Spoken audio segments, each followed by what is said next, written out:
I also take exception to what the Commodore has labeled me as being makapili. In my testimony the first time, I said I am not pro-China, I am pro-Philippines. But I'm not makapili. He labeled several people as being makapili. And ako po'y apo ng isang guerrilla. So I took offense on that and I stopped following him. I am not labeling anybody as makapili unless you're going to support and toe the line for our fight in the West Philippine Sea. Ang laban po natin sa West Philippine Sea requires amplification of truth and factual narrative. Let us not distort the messaging of the Philippine government. Ang laban po ng West Philippine Sea, hindi lamang po ito laban ni Pangulong Bongbong Marcos. Laban po natin lahat ito bilang Pilipino.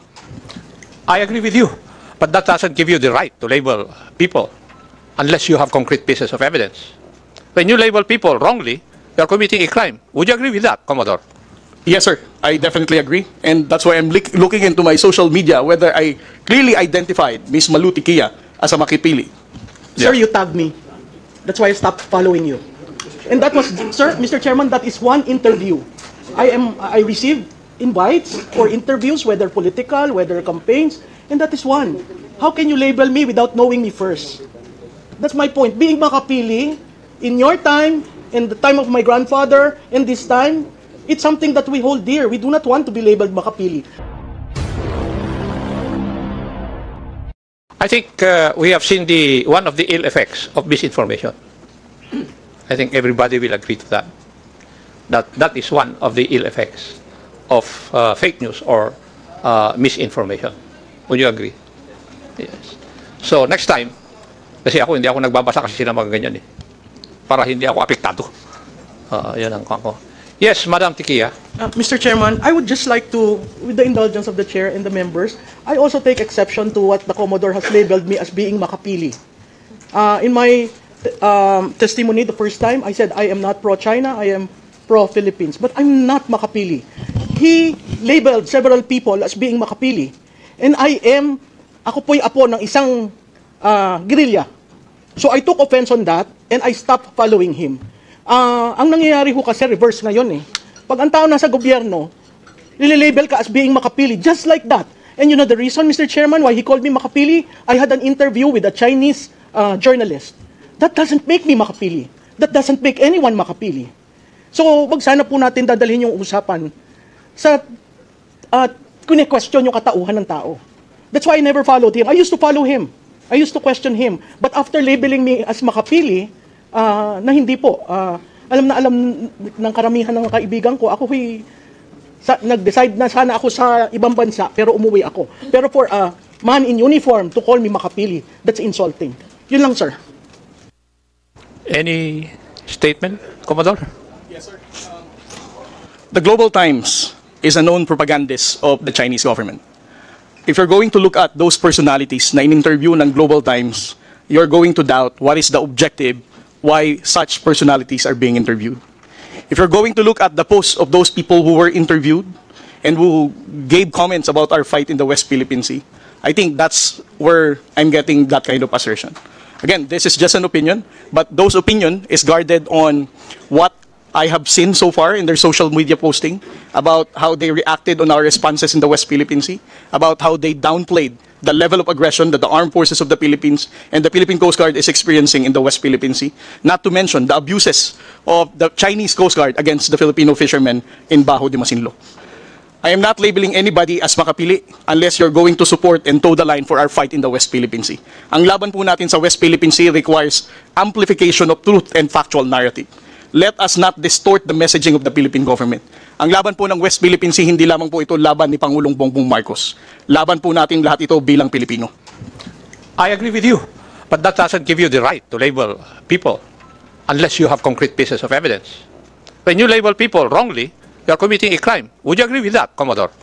Yes, sir. I definitely agree. And that's why I'm looking into my social media whether I clearly identified Ms. Maluti Kia as a makipili. Sir, you tagged me. That's why I stopped following you. And that was, sir, Mr. Chairman, that is one interview. I received invites for interviews, whether political, whether campaigns, and that is one. How can you label me without knowing me first? That's my point. Being makapili, in your time, in the time of my grandfather, and this time, it's something that we hold dear. We do not want to be labeled makapili. But he readily labeled me with one interview. That doesn't define me. That doesn't define my belief in the Philippines and on South China Sea. At Commodore, ang laban ho sa South China Sea, nagsimula pa yan nung unang-una pa. Mr. Chairman, hindi point lang of order, ngayon. Mr. Chairman. Sandali. Thank you, Mr. Chair. Yes. Kaya nga po, nagkakaroon ng hearing na ganito dahil nagiging problema na natin yung fake news Otherwise, this issue would not reach Congress. Ako nga, to tell you frankly, yung anak ko ang nagsabi sa akin, smile at nakipagkamayan lang ako kay Honorable Franz Castro. Nililabel na ako na friendly with the left o nag-I5. Anak ko ang nagsabi no dahil hindi ako nagbabasa ng ganyan Sayang lang yung oras. Kasi I need to discern whether the news presented there are true or not. And that would need time for me to discern or to find out, to validate whether it's true or not. So, never mind. It's just a waste of time. Yun ang aking paningin dyan. That's why I'm not affected kung ano man ang sinasabi. Nangingiti na lang ako pag naiinis si Honorable Marcoleta pag sinasabi na traitor siya. Anyway, Honorable... Chairman, just, I will not anymore raise a point of order, but this is just a reminder to all the members, to all the resource persons.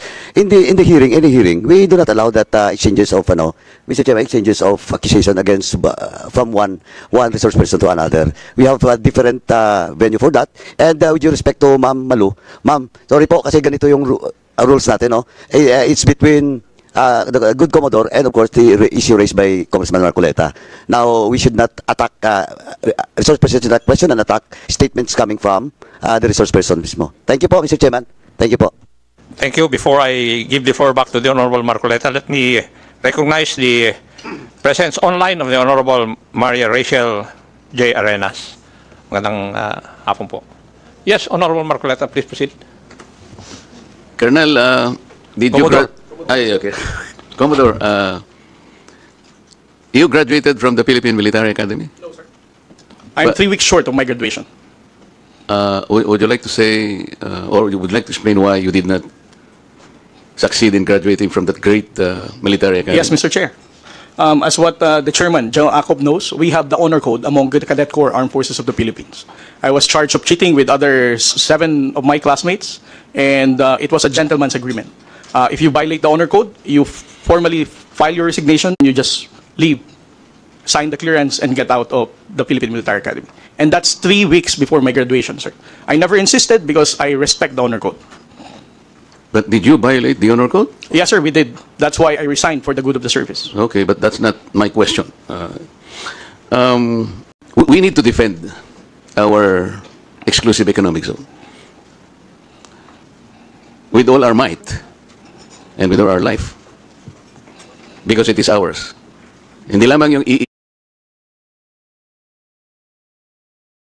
merong continental shelf, territorial sea and all this. These are maritime rights, which even the UN Convention of the Law recognizes.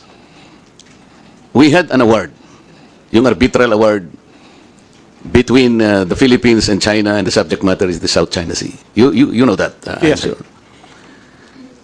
In that particular award, the tribunal ruled that the Scarborough Shoal is a traditional fishing ground.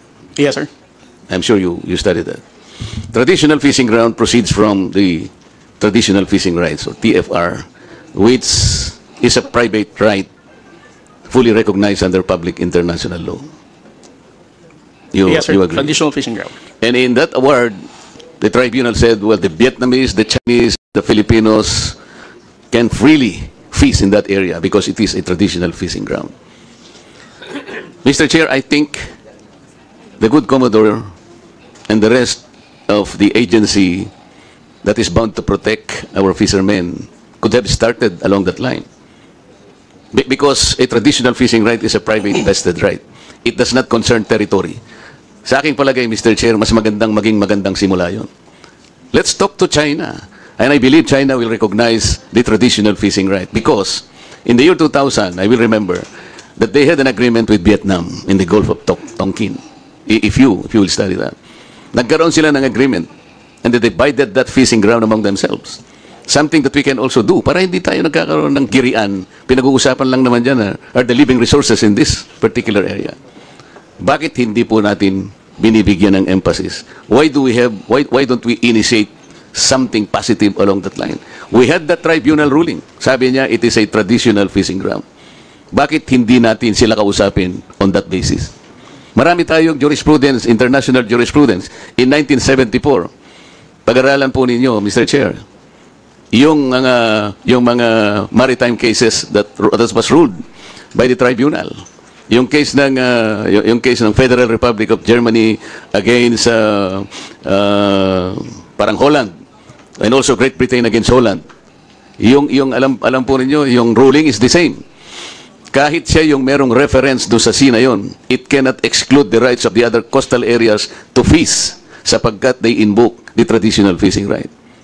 I am asking, Mr. Chair, why no initiative has been taken along that line? Mr. Chair? Yes, sir. To Honorable Marcoleta, it's beyond my pay grade to explain why our strategy is not in alignment with that fishery agreement in Bajo de Masinloc. And it's also worth mentioning that the Philippine Maritime Zones Act highlighted that Bajo de Masinloc and its territorial seas, we have sovereignty and sovereign rights over these waters. So on our level, in the Philippine Coast Guard, we cannot go against to the enacted law of the Congress, much more to the national security and foreign policy direction of the President. I am not saying that it is within your pay grade to discuss it with the Republic of China. What I'm saying is maybe because you are a member of the Philippine Coast Guard, you could have talked to the other agencies of government higher than you that we could be initiating this along this line. Because we can take advantage of that particular tribunal's decision. Hindi ba? Pwede naman natin gamitin yun eh. Sabi ko nga sa'yo, ang daming cases, maritime cases, disputes, ruled by the same tribunal. Oh, ito, gamitin natin because they are all involved traditional fishing rights. Eh, yung arbitral award natin, sinabi nga that the Scarborough Shoal is a traditional fishing ground. So, sinasabi ko lang, pwede tayong mag-initiate along this line because we are backed up by the award. And another, Mr. Chair, have you read the entirety of the UNCLOS? Not the entirety, sir. I won't pretend that I have, even if I read, I'm not a lawyer. I have a PhD in international relations, but I'm not a legal person. So I won't claim that I fully comprehended the contents of the entire UNCLOS. Understood. Okay, so what about the aspect of that particular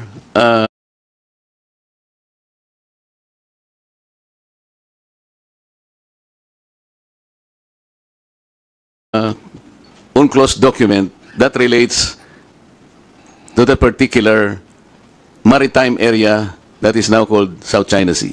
The South China Sea is a semi-enclosed sea. Did you find in the UNCLOS the significance of a semi-enclosed sea? I think it is under Article 123 of the UNCLOS. Kung tinatanong ko lang, sir, kung nabasa mo lang. Mr. Chair, I'm not the proper resource person to respond to this kind of question, sir.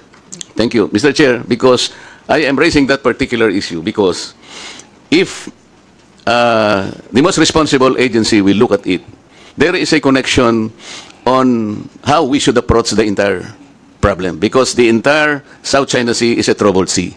Kaya dapat inaaral natin, saan kaya tayo magsisimula? Ano kaya ang magiging basihan sana natin to approach this issue? Because if you will look into the definition of a semi-enclosed sea, which is under Article 123, makikita natin doon, Mr. Chair, na yung palang mga coastal states. Kasi tingnan po ninyo, imagine it, on the north, nandun po yung China, on the east, nandyan ang Philippines, on the west, nandyan ang Vietnam, southern part, nandyan ang Malaysia. Kaya, at meron din Taiwan on the north. Kaya tinawag po siya sa UNCLOS, Mr. Chair, na semi-enclosed sea. What is the significance of the semi-enclosed sea? Sinasabi po ron, pagka po yung body of water is a semi-enclosed sea, lahat po ng coastal states has the responsibility to coordinate, to cooperate in the exploration, the research, development of that area. We can utilize that as the cornerstone of our defense na. Oh, sinasabi pala rito, dapat cooperative ang approach. Hindi sa'yo yan. Kasi even in the description of the sea, tayo-tayo dapat nagko-cooperate. So, sinasabi ko lang ito, Mr. Chair, because of the complications and the complexities of the South China Sea. So, kaya po, kahit na konti lang ang panahon, gusto ko makakontribute na ito po ang dapat nating pagsikapang aralin. So, maraming salamat po, Mr. Chair, sa inyong pasensya sa akin na medyo nagtagal para ipaliwanag lang ng konti, alang-alang po sa pagkaunawa nating lahat. Thank you, sir.